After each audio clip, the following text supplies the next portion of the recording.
This is a sequencing tutorial for the fire element. This is in your Art of Sequencing manual on page 13. There'll be two separate clips for this. We'll be looking through the manual first to go through the guidelines, and then we'll be creating a practice together. This is for last evening's practice that we did with Naven, using the fire element to deepen the experience with the Manomaya Kosha.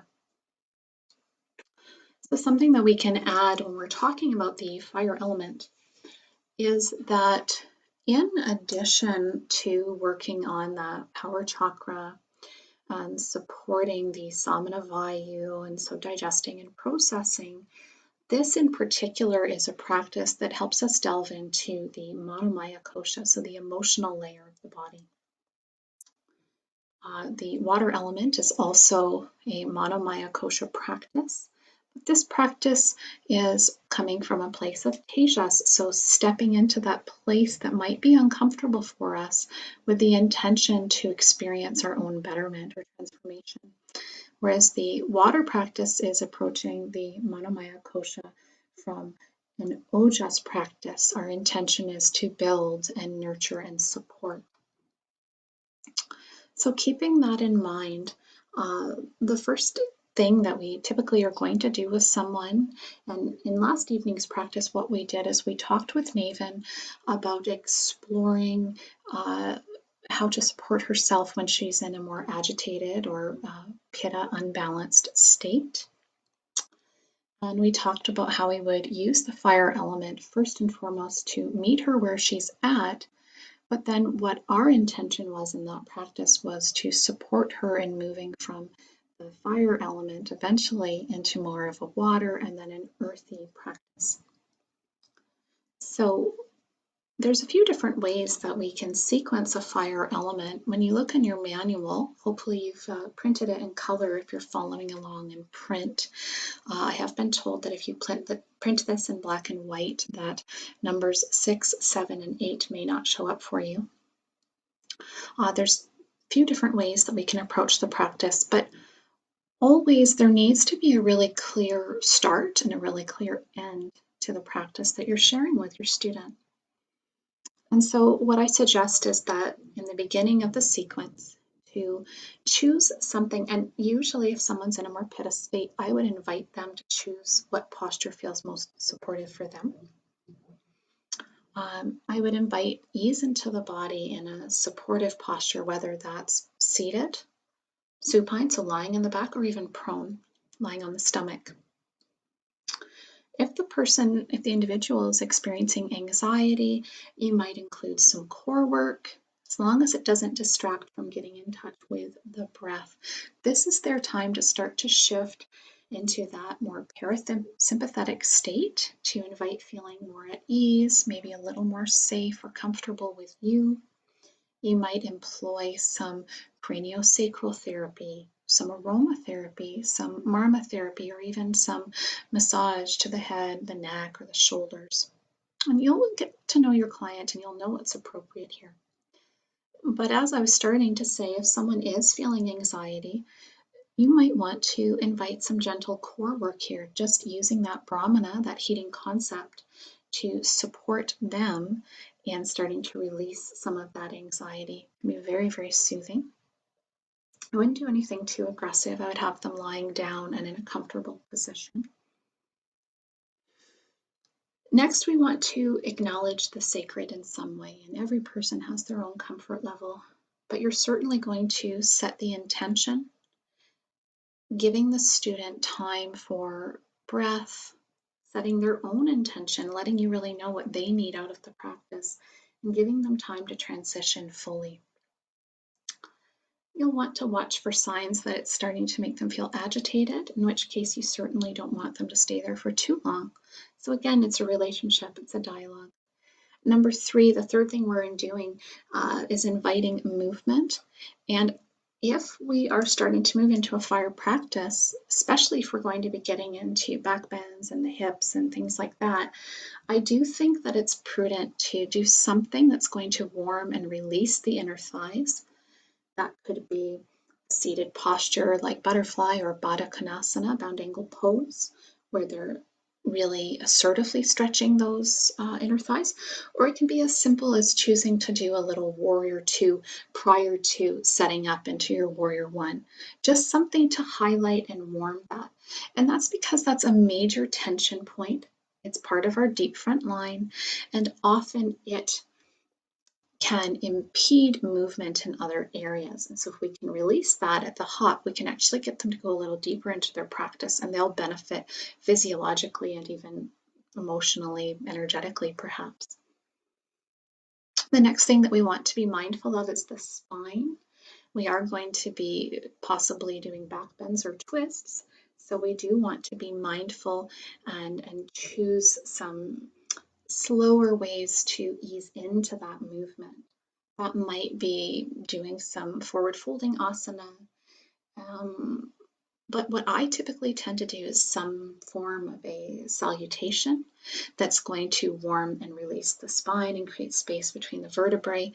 And I just slow it down, making them or inviting them, to hold postures for a little longer and feel that release before we start to do things a little more quickly.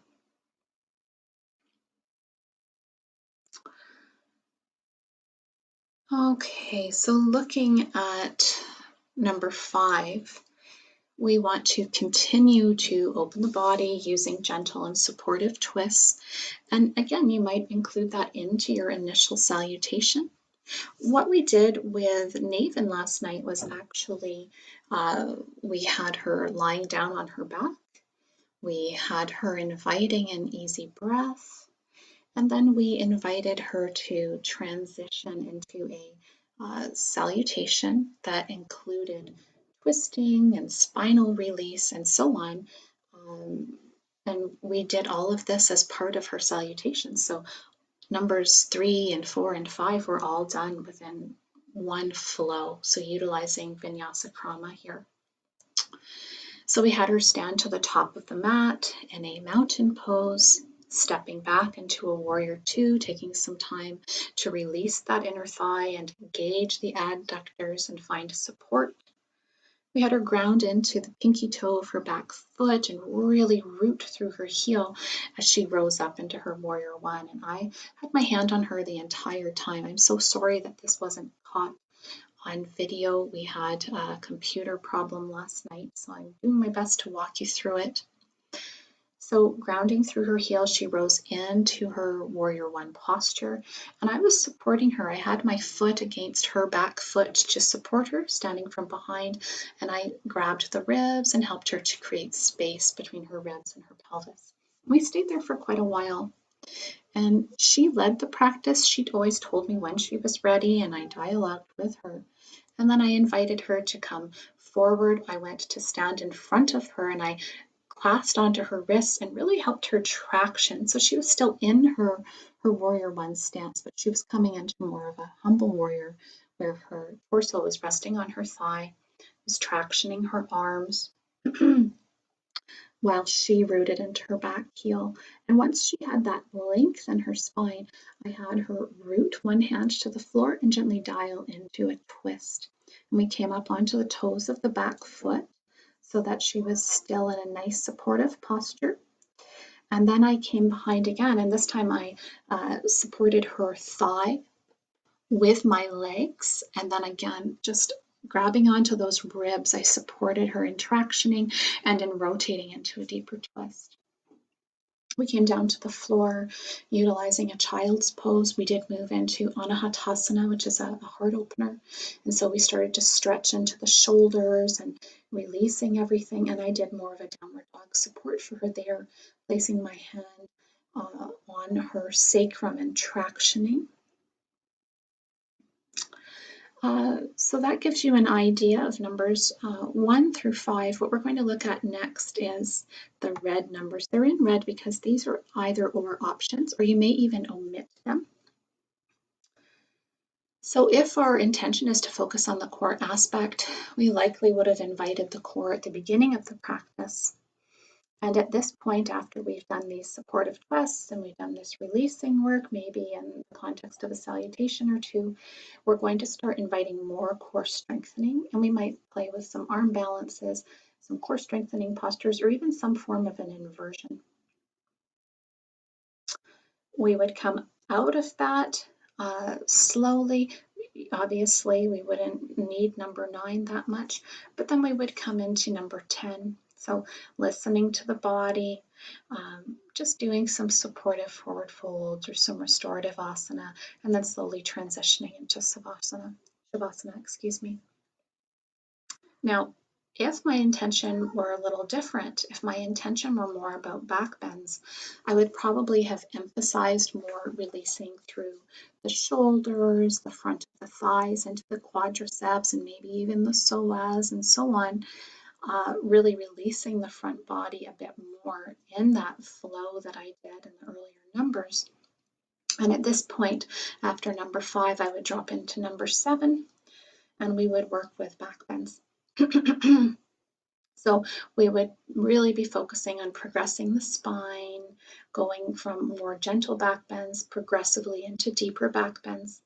And what's really important here is that when we're doing a deep back bend, we want to be mindful and we want to honor the fact that we don't go into back bends on a regular basis. And so what we need to do is at least 3 times experience that pose. And then when we come out of the pose, number 9 becomes very important here. We want to support the spine and engage the core.